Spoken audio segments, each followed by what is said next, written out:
Don't be fooled. Taylor Swift isn't the person you thought she was. She may be the biggest musician in the world, but there's so many secrets she's kept from you for so long. Whether it's causing an actual earthquake that almost split a city in half, to traveling back in time to fix the NBA Finals, to dropping her entire music career to be a stockbroker on Wall Street, there's more to Taylor's story than you could have ever imagined. Starting off at the top is the time Taylor caused an actual earthquake. Taylor expected a sold-out show in Seattle, but no one could have expected her to shake the entire city. Scientists were very worried about Taylor's arrival because they knew the city was at risk of collapsing. But what happened at her show far exceeded their expectations. Taylor came on stage in the beginning for the show, and her fans immediately became uncontrollably loud. The combination of speakers, fans jumping, and music created a possible dangerous situation, but you won't believe the magnitude of the earthquake. A Seattle geologist gathered data during the show and discovered Taylor caused a 2.3 magnitude earthquake. Taylor was legitimately shaking it off on the entire city. Taylor didn't regret the show one bit because she loves Seattle so much, but fans were shocked when she revealed the biggest regret of her career. Taylor said out of all the mistakes she's ever made, there's only one thing she regrets,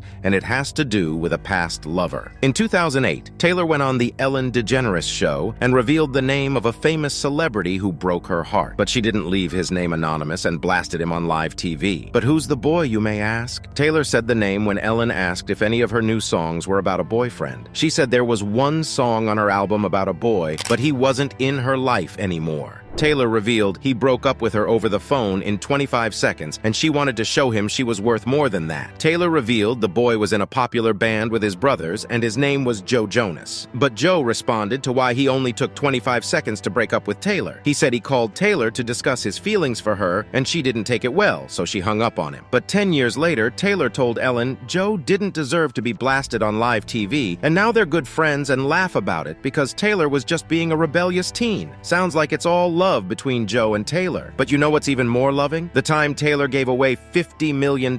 Taylor is currently on her Eras tour, and she's so happy with the success of her shows that she gave out $50 million in bonuses to every one of her employees. Some of Taylor's management didn't think this was a great idea, but Taylor did it anyway and gave her truck drivers $100,000 bonuses. Taylor gave the truck drivers bonuses because they stayed up all night driving her equipment across the country. Her other employees understood this and knew they probably weren't going to get a bonus too. But Taylor wasn't going to leave them hanging. She took another $45 million out of the bank and divided it up to every other person working on her tour. Every security guard, backup dancer, and sound technician received hundreds of thousands of dollars from Taylor's personal checkbook. Taylor was the man just like she said in her song, "I'd be the man, I'd be the man." But Taylor wasn't always the billionaire superstar she is today. Taylor may not be a rags to riches story, but her upbringing was incredibly unusual. While many people know Taylor started her career in Nashville, Tennessee, she actually grew up 800 miles away in Pennsylvania. I mean, no wonder Taylor ordered 50 cheesesteaks for her and her crew after her show in Philadelphia this year. Girl loves her cheesesteak extra cheesy, and it better have fried onions on it or Taylor is going to toss that sandwich in the streets like an ex-boyfriend. But Taylor didn't grow up in any ordinary Pennsylvania neighborhood. She grew up on an 11-acre Christmas tree farm in Reading, Pennsylvania. Taylor's father worked on the farm when he wasn't busy hustling in the finance world for Merrill Lynch, but Taylor said growing up on the farm made her obsessed with Christmas. She loves Christmas so much she starts decorating her mansions as early as September. But that's not even close to the weirdest thing about Taylor. She's so obsessed with aquariums that she put a giant one in a $15 million Tribeca apartment. But you won't believe what she filled it with. Taylor filled the aquarium with vintage baseballs, and next door to the baseballs was Carly Kloss's room. But when Taylor didn't attend Carly's wedding, everyone thought they weren't friends anymore. Taylor even released the song "It's Time to Go" with the lyrics, when the words of a sister come back in whispers that prove she was not, in fact, what seemed. She's not a twin from your dreams, she's a crook who was caught. Fans knew the song was about Carly, but Carly attended Taylor's show in Los Angeles in 2023, so they're back on. But Taylor wasn't always friends with famous and successful people. In fact, her early days in Nashville were anything but a success. She said everyone in the city wanted a record deal, and she had to find a way to stand out. When Taylor was 11 years old, she drove into Nashville and submitted a Dolly Parton cover to record label offices, but got rejected by every single one of them. But Taylor's big chance came in 2005 when a Nashville cafe had a showcase. Taylor signed up, and when she got on stage, she shocked everyone in the room. Taylor played a few songs, and a man named Scott Borchetta saw her from the audience and signed her. But the catch was Scott didn't have a label or any previous clients. He was starting his own label called Big Machine, and Taylor became the group's first signing. She released her debut album a year later, and it peaked at number 5 on the US Billboard 200 list. But before Taylor made it big in music, her goal was to be on a different stage. Taylor said before she went the country route, she wanted to be on Broadway. Taylor drove from Pennsylvania to audition in New York every week, dreaming of being cast in productions like Annie or Wicked. She said she was always going into the city for vocal and acting lessons. But after a few years auditioning in New York and not getting any roles, Taylor decided to take her talents elsewhere. That's when she started songwriting and playing guitar more. But Taylor said her love of theater never went away, and she got to live her dreams after being cast in the film adaptation of Cats. But going feline wasn't the right move for Taylor, as the film lost $20 million in the box office and was poorly received by fans. Now we all know Taylor's a natural performer, but I bet you didn't know being a rock star wasn't her first choice career. Taylor gets to travel the world and perform in front of thousands of people every night. But back in the day, her dream job was something a little more realistic. Taylor walked into first grade, and her teacher asked her what she wanted to be when she grew up. While most kids said an astronaut or a rock star, Taylor picked a more realistic job. She told her teacher she wanted to be a financial advisor just like her dad. Ever since Taylor was a kid, she admired her dad's passion for stockbroking and his successful career in finance. Taylor had no idea what a stockbroker was, but she knew her dad was passionate about being one. Taylor will probably never change careers to work on Wall Street. Imagine seeing Taylor taking the subway briefcase in hand. Now that's someone's wildest dreams. But Taylor's a prime candidate to hire her own personal financial planner, as she's about to rake in $1 billion from her Eras tour. But Taylor's dad's career in finance still paid off, since he invested $500,000 in Taylor's record label in 2006. But his return on investment was legendary. He made $15 million when the label sold his daughter's masters to Scooter Braun. Dinner at the Swift residence must have been awkward that night. Yeah, Taylor, can you pass the asparagus? Oh, and I made $15 million off someone stealing your music. But Taylor's dad insisted he had no idea about the deal because he refused to join an NDA-signed phone call with the label group because he didn't want to withhold information from Taylor. I guess he wasn't money hungry after all. But one thing's for certain, Taylor isn't leaving any city hungry because she's ending world hunger. Taylor's Eras tour is bringing in massive amounts of cash, and Taylor is using her earnings to better local communities. When Taylor finished her concert in San Francisco, she immediately went to the local food bank. But Taylor donated so much money to the food bank, they said it was the biggest donation they had ever received from a single person. Volunteers predicted Taylor's donation would feed 500,000 people a month for an entire year. But Taylor's charity didn't end there. When Taylor performed in Seattle, she donated 100,000 pounds of fresh produce to an organization called Food Lifeline, and followed it up by donating 75,000 nutritious meals to a food bank in Denver. Taylor makes sure everybody eats. But even though Taylor is ending world hunger, there's still a lot of countries that ignore her. Guess they didn't get any free food. Taylor's song Shake It Off was banned in Australia because the radio played it too much, and it became so successful. They wanted other artists to make the top 100 list, so they stopped playing Taylor's music on their stations. But an entire presidential administration banned Taylor's music too. A former Trump aide blasted Taylor's music over the White House speakers, and what happened next put a veto on Taylor's music forever. Another employee bursted into the room the music was playing from and told the aide to shut it off. They said Taylor supported Joe Biden, and her music wasn't allowed in the White House while Donald Trump was in office. But Taylor's music also got banned from China. Her song I Did Something Bad from her Reputation album was banned in China because it was inappropriate. Even Taylor's 1989 album was highly censored in China because of the Tiananmen Square protests that took place in 1989. But Taylor just named her album that because it was the year she was born. But if Taylor wants to make sure her music is never censored again, she might just have to run for president herself. And a lot of people think she could win. American political commentators said Taylor is better qualified to be president than a lot of people running, but it got even more insane. The Federal Reserve studied Taylor's positive effect on the U.S. economy during her Eras tour, and what they found will blow your mind. The Philadelphia Federal Reserve said Taylor was responsible for a massive increase in U.S. tourism. They also said her fans paid top dollar for hotels, restaurants, restaurants and other services that will add up to over $5 billion. But what happened when Taylor went to Colorado was even crazier. The Common Sense Institute estimated Taylor made an economic impact of $200 million in consumer spending, which added $140 million to Colorado's GDP. And if you don't know what that means, just know Taylor made Colorado a lot of money, and they'd be lucky if she ever came back so they could cash out again. But if Taylor is going to be the first female president, she probably won't be able to invite hardcore fans to her house anymore. In 2014, Taylor invited fans over to her Tennessee mansion when everyone told her not to. Taylor wanted to host an exclusive listening party for her album 1989 before it came out. But Taylor's security told her it was a bad idea and a huge safety risk. I mean, a fan could literally steal her Grammys or download her texts with Maddie Healy from her computer. But Taylor didn't listen to them and selected 20 fans from social media. Taylor monitored their accounts for months because she wanted to make sure they were normal people. But when the fans arrived at Taylor's front door, no one was ready for what happened next. An assistant opened the door and walked them to Taylor's living room. Everyone was sweating because they were so nervous to meet their idol. But where was Taylor? Was she actually going to show up? The fans waited so long they were about to get up and leave, but then Taylor appeared out of thin air. Everyone started crying, and Taylor fed them treats to calm them down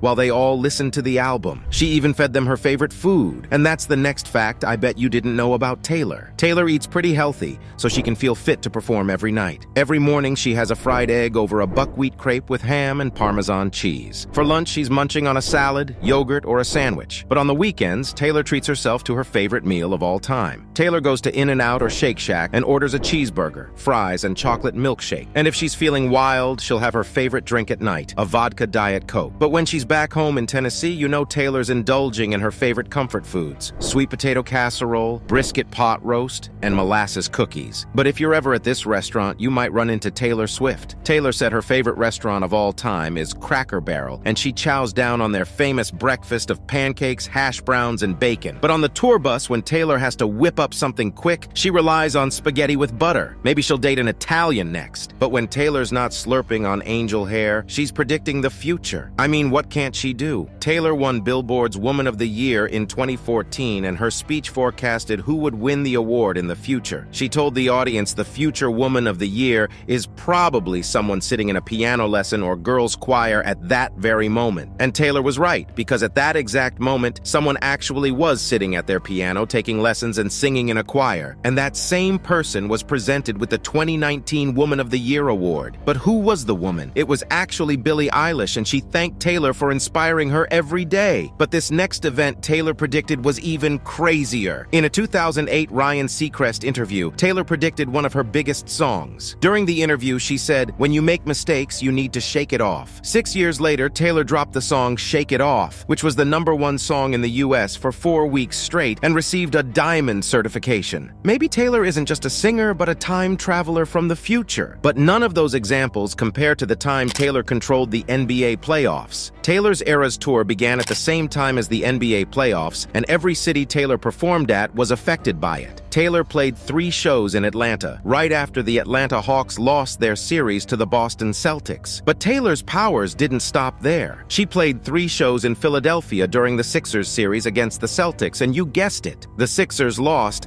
and the Celtics won the series. But it got even crazier. Taylor performed in Boston during their series against the Miami Heat, and the Heat won the series. Fans said every city Taylor played in had its NBA team eliminated from the playoffs. But her luck ran out because Taylor performed in Denver leading up to the NBA Finals between the Nuggets and the Heat. But the Nuggets won the finals and broke Taylor's curse. But Taylor isn't superstitious, and that's why her favorite number is the unluckiest number of all time, 13. But why does Taylor love 13 so much? The number 13 is considered very unlucky, but Taylor has a specific reason for why the number is special to her. Taylor was born on December 13th, and she turned 13 on Friday the 13th. But it gets even crazier. Taylor's first ever album took 13 weeks to earn gold status, and her first song that went #1 on the charts had a 13-second intro. But it doesn't end there. Every time Taylor's won an award at an award show, she sat in the 13th row. But there's one moment that tops the rest, and it made Taylor understand how special the number 13 was. Ever since she was a kid, Taylor's favorite award show was the Country Music Awards. When she had the privilege of performing at the show for the first time, she was incredibly nervous. But the producer walked up to her backstage and told told her she was about to go live in 13 seconds. Taylor believed it was a sign from above that her performance would go well and she had nothing to worry about. Taylor dominated on stage and went on to win 10 country music awards. But Taylor would have never gotten on that stage if it wasn't for her guitar teacher that she sued years later. Ronnie Kremer told the press he taught Taylor everything she knows about guitar, but he took it a step further and created a website called ITaughtTaylorSwift.com. But Taylor wasn't having it and told Ronnie to shut it down immediately. Taylor's team sent Ronnie an email that said the domain name would weaken the Taylor Swift trademark, but Ronnie refused to shut it down because he bought the site name legally from GoDaddy for $30 and said he was proud he taught Taylor guitar. Taylor's team had no choice but to sue Ronnie. Taylor also insisted Ronnie never taught her guitar. She said he showed her a few strings, but she was mainly self-taught after that. But Ronnie said Taylor took lessons from him for 2 years and even helped her set up a studio in Nashville. Ronnie said Taylor was lying because her publicity team didn't like the fact that a 36-year-old bald computer repairman taught a music icon everything she knows about music. But Taylor's music teacher isn't the only person she has bad blood with. One of Taylor's biggest enemies is actually someone she used to be best friends with. This friend was a part of Taylor's crew for years and is an established actress and singer herself. But once she disrespected Taylor, she got kicked to the curb just like John Mayer. The friend is Zendaya,